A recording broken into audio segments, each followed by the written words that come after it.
Carmax just reported their roughest quarter ever. I mean, they're down by 20% the stock, and they said they had their roughest quarter. It's the lowest price in 5 years for the stock, and they're struggling. So, I mean, they wanna cut $150 million in expenses in the next, I think, 9 months. I read the article. It's crazy. If CarMax is struggling, then, it's gonna only trickle down to Where the do you think they soldiers. would come up with that type of money to cut down?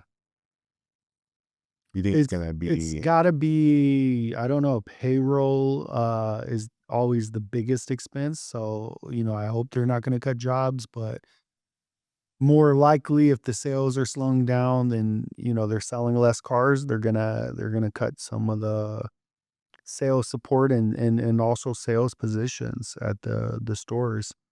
do you Um, think CarMax needs sales? Because they're all set pricing. I mean, you always kinda need a salesperson, especially because most people wanna test drive a car. Yeah. And I'll be honest, man, I've like, this is the weirdest thing, right? I thought CarMax, because of their reputation and what I've seen in the past, is they don't sell damaged cars or cars that's been in previous wrecks. But there was about 3 or 4 different cars I went to go look at because I thought it was a good deal for myself at CarMax, and they've all had body damage that was repaired not the best quality. Yeah.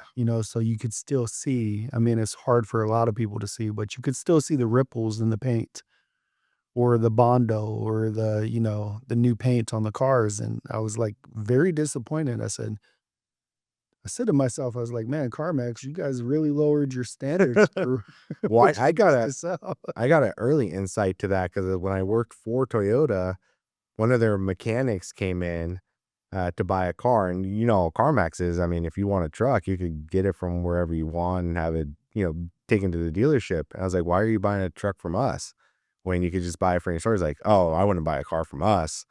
I was like, "Why?" He's like, "Dude, we just like do a basic service on it, and like we don't really even check them. They could bring it back anyways. Yeah. If the car doesn't breaks down or gives the customer a problem, he's like, we'll just take it back and then switch them into something else, and then we'll just send it to the auction."